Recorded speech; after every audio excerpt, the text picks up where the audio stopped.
अस्सलाम वालेकुम दोस्तों साथियों, मैं हूं समी इब्राहिम और आप देख रहे हैं समी इब्राहिम यूट्यूब चैनल।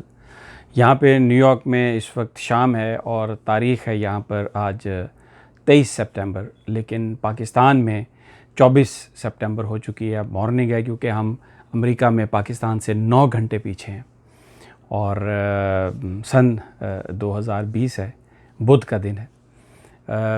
सबसे पहले तो मैं अपनी सेहत के बाद आज पॉलिटिक्स डिस्कस करेंगे हम कि क्या हुआ है, कमर जावेद बाजवा साहब के साथ मीटिंग्स कैसे हुई, पूरी कहानी आपको बताऊंगा कि किस तरीके से पैगाम रसानी हुई मुस्लिम लीग नून की और ये नवाज शरीफ साहब क्यों फिर खफा हुए और अब किसके ख़िलाफ़ वो काम कर रहे हैं।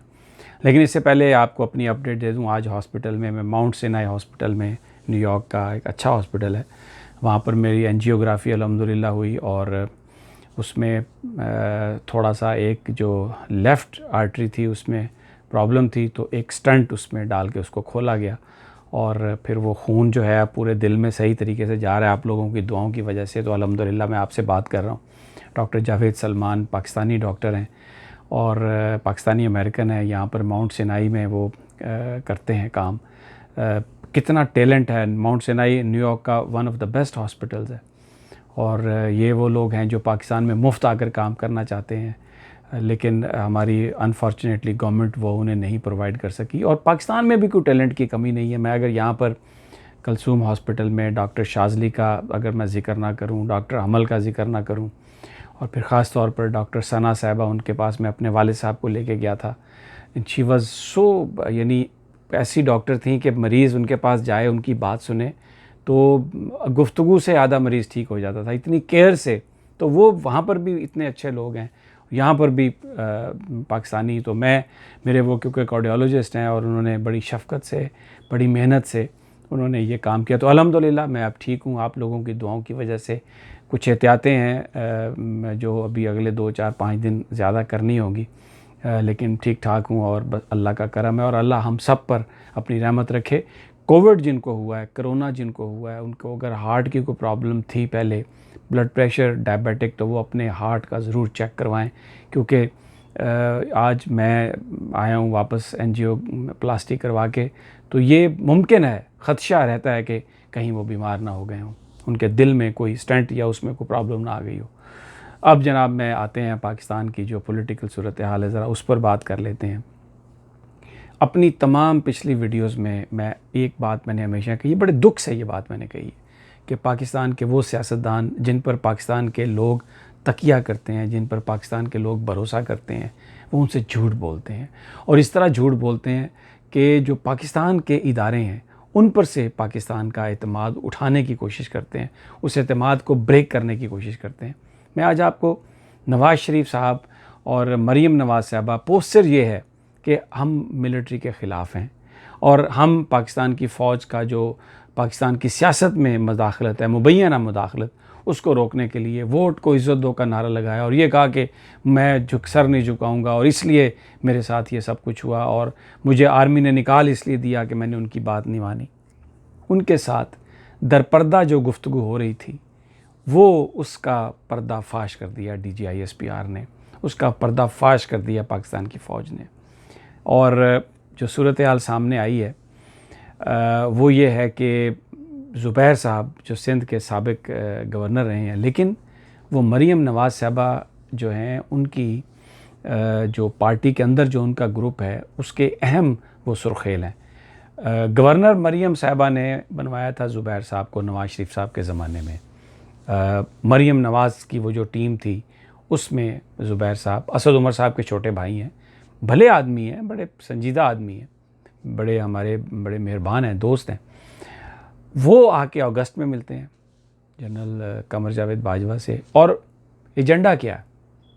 एजेंडा ये है कि मरीम साहबा को और नवाज़ शरीफ साहब को आप रिलीफ दे दें और एक मुलाकात होती है, फिर उसके बाद 7 सितंबर को दूसरी मुलाकात होती है। ये जो मुलाकात है उनकी ज़ुबैर साहब की, ये मुलाकात उन मुलाकातों से अलावा है जो बड़े जो पार्लिमानी कायदीन की जो मुलाकात हुई पाकिस्तान की मिलिट्री क़यादत से। 2 मुलाकातें हुई और इन दोनों मुलाकातों में रिलीफ मांगा गया मरीम नवाज़ और नवाज़ शरीफ साहब के लिए। और उसमें पाकिस्तानी फ़ौज का पाकिस्तानी सिपा सलार, अच्छा, एक मुलाकात में जनरल फैज़ हमीद भी रिपोर्टेडली शामिल थे जो DGISI हैं। और वहाँ पर जब उनसे रिलीफ़ मांगा गया तो उसमें जो मुकदमात हैं उसके हवाले से मैंने आपको पिछली जो वीडियोज़ हैं उनमें भी मैंने आपको बताया। ज़ुबैर साहब को वाज़े कर दिया जनरल कमर जावेद बाजवा साहब ने कि जो मुकदमात हैं अदालतों में, उन मुकदमात के लिए तो पाकिस्तान की फ़ौज कुछ नहीं कर सकती, हम उन मुकदमात को वापस नहीं करवा सकते। और दूसरी उनका जो उन मुकदमात का फ़ैसला तो अदालतों में ही होगा, आप अदालतों में जाएं। और दूसरा, आप बात कर रहे हैं सियासत की, तो जो सियासी मामलात हैं, तमाम सियासी मामलात का जो फ़ैसला है वो पार्लियामेंट पे होगा। हम पाकिस्तान की फ़ौज इस हवाले से कोई किसी तरह का किरदार हमारा नहीं है, हम पॉलिटिक्स में शरीक होने के लिए तैयार नहीं हैं। अब ये फ़ीडबैक देखें, ये सब कुछ हुआ मरीम नवाज़ साहबा और नवाज़ शरीफ साहब की आशीर्वाद से। ये जब ज़ुबैर साहब ने फ़ीडबैक दिया मरीम साहबा को, और एक और बात भी मैं आपको बता दूं, ये चीज़ भी एलिजिडली या रिपोर्टेडली है कि जिस वक्त मुलाकात करनी थी जनरल कमर जावेद बाजवा से, तो सबसे पहले जो ज़ुबैर साहब हैं, ज़ुबैर उमर साहब, वो कराची से लाहौर आए हैं। लाहौर एयरपोर्ट से उतर के वो जाती उम्रा गए हैं रायविंड। वहाँ पर उन्होंने मरीम नवाज़ साहबा से मुलाकात की, और ये जो सारी गुफ्तगू थी इसको मुकम्मल 100% नवाज़ शरीफ साहब की आशीर्वाद हासिल थी। नवाज़ शरीफ साहब के कहने पर और उनके मशवरे पर यह सब कुछ हो रहा था। और ये किया क्यों मरीम नवाज़ साहबा ने यह किया? अच्छा, अब इसको छुपाने की भी एक कोशिश की गई। 2 दिन पहले मरीम नवाज़ साहबा ने एक बयान दिया कि जिन लोगों ने भी आर्मी चीफ से मुलाकात की है उनमें से वो हमारी मर्ज़ी के बगैर की है, और वो नवाज़ शरीफ और मरीम नवाज़ के किसी नुमाइंदे ने कोई मुलाकात नहीं की। फिर ज़ुबैर साहब इसको अब कवर अप करने के लिए कह रहे हैं कि ये मैंने अपनी ज़ाती हैसियत में ये मैंने मुलाकात की थी। तो मैं इमरान खान साहब की बात बता चुका हूँ कि काबीना में जो वफाकी वज़ीर होता है उसकी कोई ज़ाती हैसियत नहीं होती। और इसी तरह जो सियासत में नवाज़ शरीफ साहब का स्टालवर्ड है, उनके साथ मुस्लिम लीग नून के अहम ओहदेदारान में से, उनकी ज़ाती क्या हैसियत होगी और अपनी ज़ात में वो क्या काम करते हैं? वो तो पूछ के सांस भी नहीं लेते पूछे बगैर नवाज़ शरीफ से, मरीम साहबा से। तो जनाब वो वहाँ पर उनकी आशीर्वाद से गए, और उसको कवर अप करने के लिए 2 दिन जब ये पता चल गया कि ये बात अब ज़ाहिर हो जानी है, तो मरीम साहबा ने बयान दाग दिया, जी कल हमारा कोई नुमाइंदा जो मिला, हमारा उससे कोई ताल्लुक़ नहीं है। शहबाज शरीफ साहब, अब इसका जो मैं आपको दूसरा जो इसकी जो इन्फॉर्मेशन हमारे पास है वो मैं आपको बता रहा हूँ कि जो शहबाज शरीफ साहब का जो मिलिट्री से जो ताल्लुक़ वास्ता था, और उनकी भी मुलाकातें हुई जनरल मिलिट्री क़यादत से। एक तो वो मुलाकात हुई है जो तमाम पार्लिमानी कायदीन की मुलाकात थी, और एक इसके अलावा भी मुलाकात हुई है। उन मुलाकातों में ये मुस्तकिल रिलीफ़ मांगते रहे, और ये भी DGISPR ने भी इस बात को, ये उन्होंने कहा कि जो ज़ुबैर साहब की मुलाकात थी वो ज़ुबैर साहब की ख्वाहिश पर हुई है।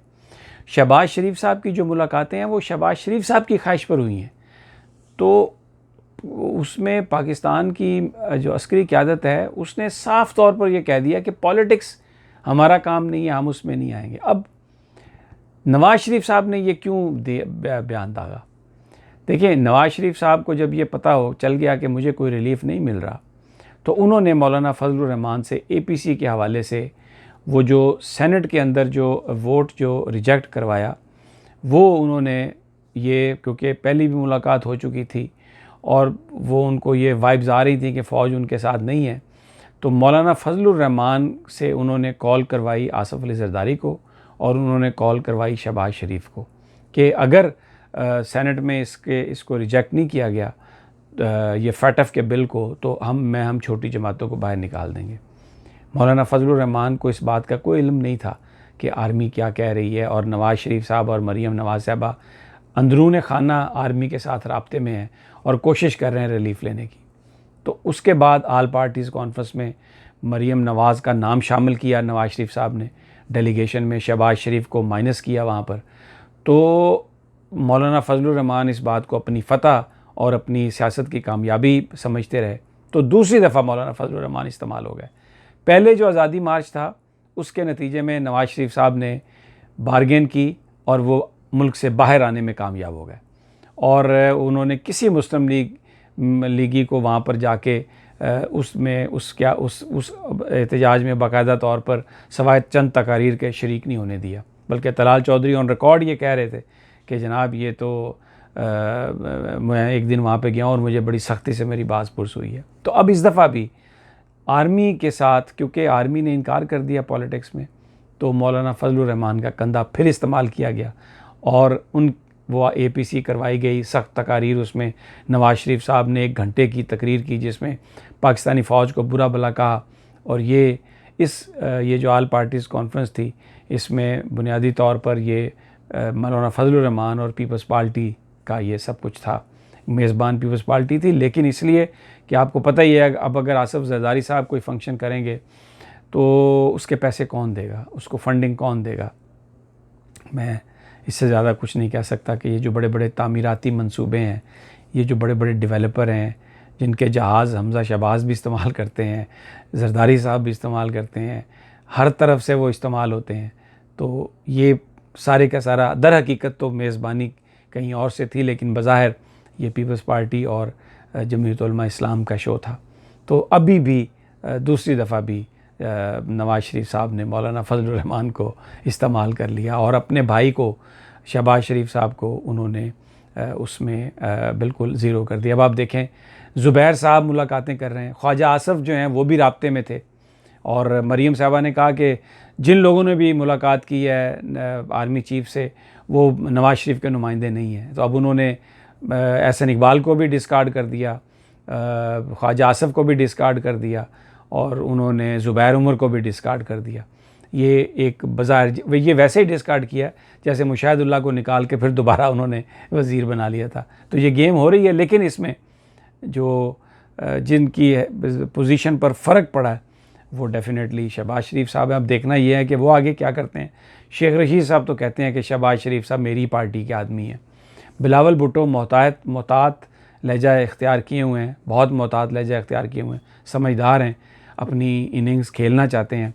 मरीम नवाज़ साहबा जो हैं वो बिल्कुल दीवार के साथ सर टकरा रही हैं, इसलिए पॉलिटिकली उनका कोई फ्यूचर बहुत ज़्यादा ब्राइट नज़र नहीं आता। किसी भी मुल्क में आप उस मुल्क की एस्टेब्लिशमेंट के साथ लड़ाई करके पॉलिटिक्स नहीं कर सकते। दोस्तों, आपकी दुआओं का बहुत बहुत शुक्रिया, आपके सब्र का भी बहुत शुक्रिया। इंशाअल्लाह बहुत जल्द अगली वीडियो में आपसे मुलाकात होगी। तब तक इजाज़त दीजिए। अल्लाह निगहबान।